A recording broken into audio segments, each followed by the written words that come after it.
movilidad, ¿cómo estamos en el plan de desarrollo? Bueno, algo muy importante es que el Plan Nacional de Desarrollo es supremamente general. El plan de desarrollo no plantea estrategias puntuales sobre qué se va a desarrollar. Eso ya, digamos, el tema, digamos, en las ciudades, eso le corresponde ya a las alcaldías, digamos, Al ente territorial más cercano. Al ente territorial, de manifestar cómo se va a desarrollar la movilidad. Sin embargo, pues en el Plan Nacional de Desarrollo se habla de que ellos únicamente, o sea, el gobierno nacional únicamente va a intervenir si son, o va a aportar dinero si es férreo, o sea, si es, digamos, el metro acá en Bogotá, ¿sí me entiendes? O sea, en el tema del, digamos, el SITP, el Sistema Integrado de Transporte Público, ya eso le corresponde al distrito como tal. Al distrito como tal, sí. Ahí lo único en el plan de desarrollo, lo único que se dice es que se fijarán pues unas tarifas, y las tarifas tienen que cubrir los costos del sistema de flotas, o sea, de la empresa que se dedique a hacer. Pero, por ejemplo, tengo entendido que en la legislación como tal, una ciudad o un municipio o un distrito que pase más de cierto número de habitantes tiene derecho al metro. En eso me imagino que el plan de desarrollo obviamente tiene algunos puntos, Antonio. Sí, el plan de desarrollo, lo interesante de este plan, y que es como histórico entre los planes, es que es la primera vez que el plan se toma desde las regiones hacia el centro, no es como antes que era el centro, se dictaba lo que se iba a hacer a nivel general. O sea, es descentralizado. Exacto, se hizo primero 33 asambleas, o sea, se reunieron los diferentes departamentos, se recogieron las propuestas y así fue que se construyó. Obviamente hay muchos defectos, no se puede decir que el plan es perfecto, muchos lo critican como una especie de reforma tributaria, de reforma mal lograda de la salud y reforma mal lograda agrícola, pero en general recoge muchos intereses regionales. Entre esos intereses regionales como la movilidad podemos encontrar que apoya los sistemas de integración de transporte público en general, pero en el caso, digamos, de los metros, no se enfoca, digamos, en un número de cantidad de población para tener un metro, sino en este caso se centra en Bogotá, con el tren de cercanías y con el metro, en un apoyo a nivel de financiamiento. Pero en general lo que hace a nivel nacional son apoyos en financiamiento su flota como tal de transporte básico. Ahí falta un poquito, pero se ha avanzado. ¿Se va a solucionar el tema de movilidad entonces en Bogotá según este plan, Juan Carlos? Pues poco a poco es un proceso, como todo es un proceso y necesita tiempo y desarrollo, porque es que hoy en día Bogotá presenta muchos trancones, muchos deficiencias, todo va de la mano, todo tiene que ir mejorando en la medida en que se puedan arreglar las calles, que se concluya el sistema integrado de transporte público, que se construya el metro. Cuando todo eso lo veamos terminado, vamos a ver un cambio, y para todo eso se necesita un proceso. Otra cosa que cabe aclarar también es que, puesto que los precios del petróleo han venido cayendo y es una fuente importante de ingresos para el gobierno ha tenido que modificar su plan, ha tenido que ajustar ese presupuesto y de esta manera ha tenido que reducir lo que iba a invertir. Pero si el petróleo baja, ¿por qué la gasolina subió? Vale. Antonio. Bueno, es que... Y eso afecta a los jóvenes que tienen carro, a los jóvenes que toman bus, porque sube el pasaje, sube el ticket de Transmilenio, en fin, pero ¿por qué sube la gasolina si el petróleo bajó? Bueno, sí, va a ser un poquito abogado del diablo. Económicamente es positivo, digamos, que se mantenga, pues es muy difícil de concebir de pronto por la resistencia social, pero que los precios de la gasolina se mantengan altos, lo que permite es que se descongestione las vías, en el sentido de que no se va a utilizar mucho el carro y se utilice el transporte público. Eso es una de las maneras cuando vienen a defenderlo. Obviamente entonces en contra de esa, pues todo lo que es la parte social que lleva a eso. Pero más allá, y lo importante en el caso del petróleo, muy clave, es que el hecho de que haya bajado el precio ha hecho reaccionar en general al gobierno, y digamos en el caso del Congreso también, en desenfocarnos en los commodities, o sea, en extracción de materias primas, y enfocarnos otra vez a la industria, que la tenemos muy descuidada.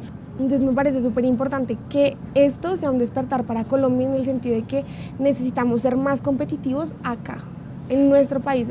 Necesitamos competitividad. Y para ser competitivos no necesitamos de una buena movilidad, Juan Carlos. Sí, claro, eso es uno de los factores más importantes. Por ejemplo, Argentina, Uruguay, por poner ejemplos, son países con muy buena movilidad, son países que tienen grandes carreteras, y en la medida que tengan mejor movilidad, así mismo va a ser su crecimiento y desarrollo. Bueno, si estamos en las horas pico es terrible, o sea, 8:30, de 10:30, el trancón es terrible, tú no puedes andar por ningún sitio de Bogotá, mientras que si estás en otras horas, no sé, 2:30 o 3, ya el trancón es mucho más, pues tiene más movilidad, entonces a veces se puede mejorar un poco y te puedes agilizar más en tu recorrido. Bueno, yo creo que la movilidad aquí en Bogotá es un poco complicada, por más de que pongan pico y placa, eso no ayuda mucho.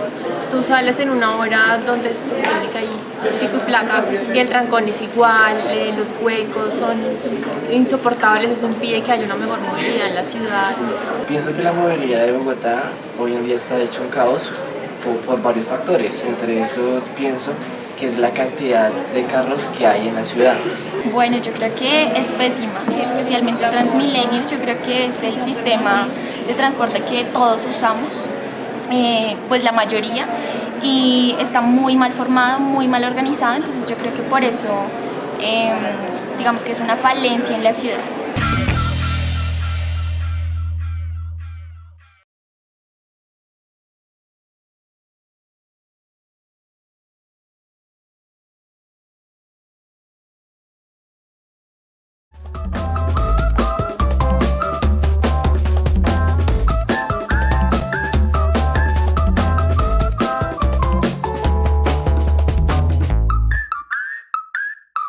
Vamos entonces ahora al tema que nos interesa a todos. Ustedes se gradúan en menos de un año y ¿qué van a hacer? El empleo. ¿Cómo ven el empleo por parte del plan de desarrollo, Lina? Lo único importante que, que yo rescaté fue la formalización de las personas que trabajan en el sector minero. Sí. ¿Sí? El tema de pues, ya pagarle seguridad social, salud y pues digamos que los están reubicando, digamos por temas ambientales y eso, están reubicando su labor en otro, pues para que las personas no se queden sin empleo. Esa parte del sector minero es súper importante, pero así que yo diga como se enfoca en el empleo, no. El plan nacional no tiene como el referente del empleo.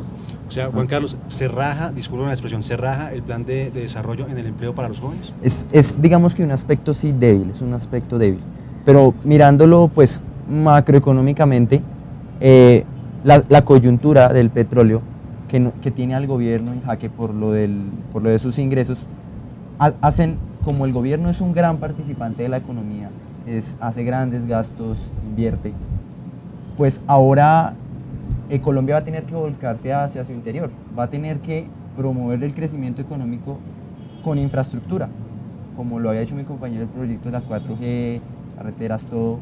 La infraestructura va a ser lo que ahora va a mover a Colombia, por decirlo así. Hay algo importante del plan de desarrollo a nivel de empleo, es que es la primera vez que más bien que se hace un diagnóstico, no, sino se reacciona con la importancia de formalizar la Colombia informal. ¿Sí? Tristemente, ya uno de los problemas críticos de Colombia y de por sí la gran división de Colombia entre la Colombia formal es la otra cara de la Colombia informal, que realmente pues, no se puede cuantificar, se hace una aproximación del PIB, pero esa Colombia que digamos siempre ha estado como descuidada, es la primera vez que lentamente y débilmente, pero se toma algo en cuanto a formalizar, tender a formalizar esa Colombia. Por ejemplo, hay un plan de empleo para las personas independientes, trabajadores independientes que ganen menos de un salario mínimo, pueden aún sin ganar, o sea, la obligatoriedad legal, pueden acceder a la salud. Hay una intención para hacerlo.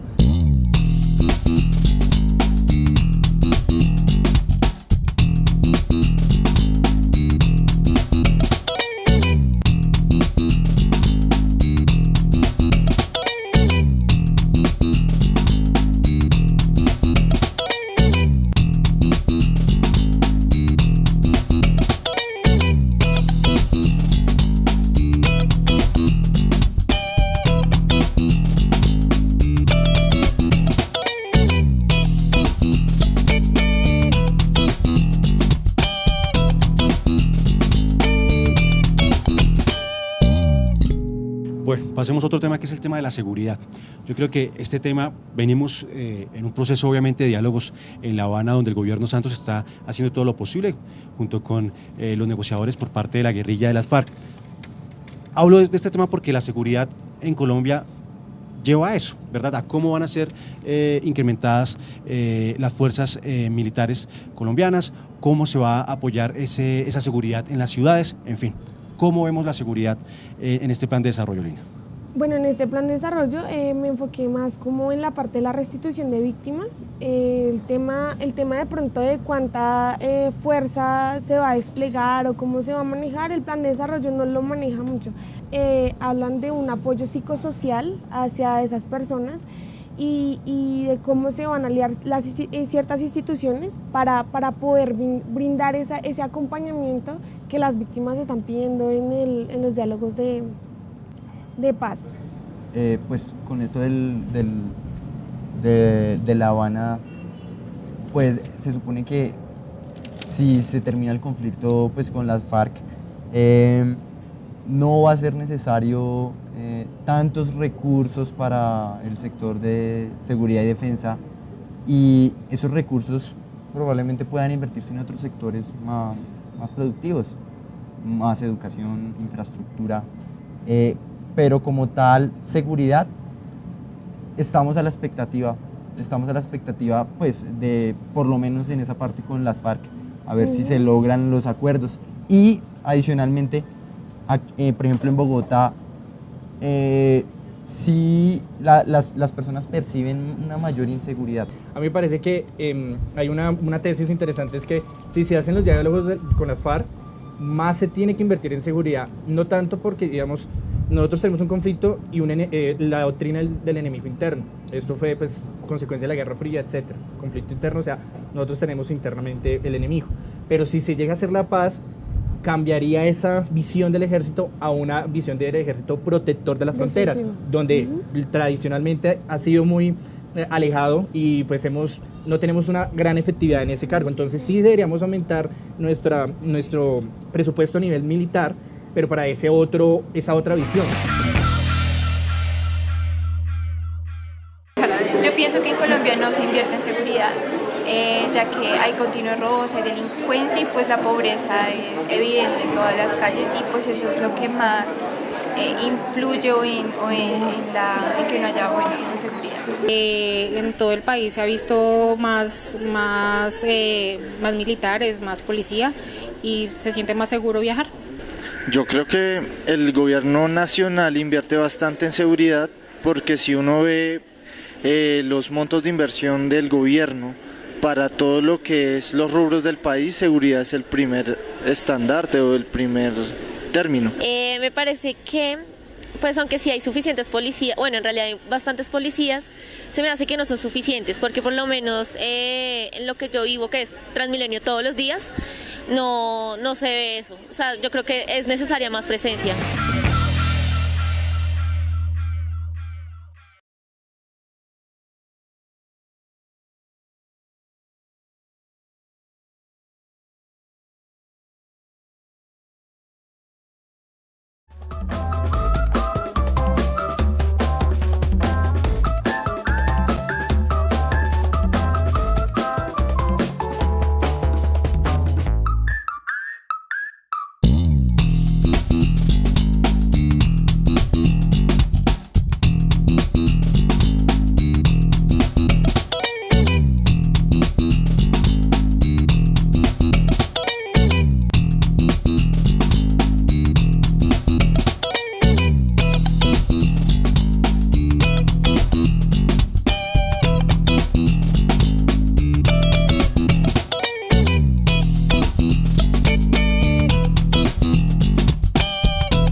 Bueno, pasamos de un tema de la seguridad, como lo dijeron todos ustedes, que es un tema bien interesante ahora, que se enfoca más en los derechos humanos. Pero vamos a un tema que realmente nos debe preocupar, porque es la salud. Venimos de un gobierno donde se intentó hacer una reforma a la salud, pero no se logró. En este plan de desarrollo, Antonio, ¿qué nos trae en el tema de salud? Bueno, pues en este plan de desarrollo el punto es crítico. Muchos lo catalogan como una especie de intento de reforma a la salud, aunque pues una no muy bien lograda. Históricamente, así para recordar el tema y la complejidad de la salud, es que la salud como para la protección en general de la sociedad se desarrolla a través de la ley 100, pero lo que se hace es como privatizarla a través de las EPS, digamos, en ejemplo sencillo. Digamos, se desarrolla de otra forma que la parte pública, ¿sí? y por ejemplo en la parte del gobierno Samper se hace lo del CISBEN. Lo del CISBEN es una especie de que cualquier persona pueda generar su derecho a la salud. Eso, aunque tiene muchas deficiencias, porque pues faltan muchos recursos y mucha efectividad en nuestros funcionarios y en los operarios del sistema, si uno lo mira a nivel americano y latinoamericano en general, es uno de los más avanzados con todos los lunares que tenga. Pues primero es carente, falta mucho la parte de la humanidad hacia el paciente.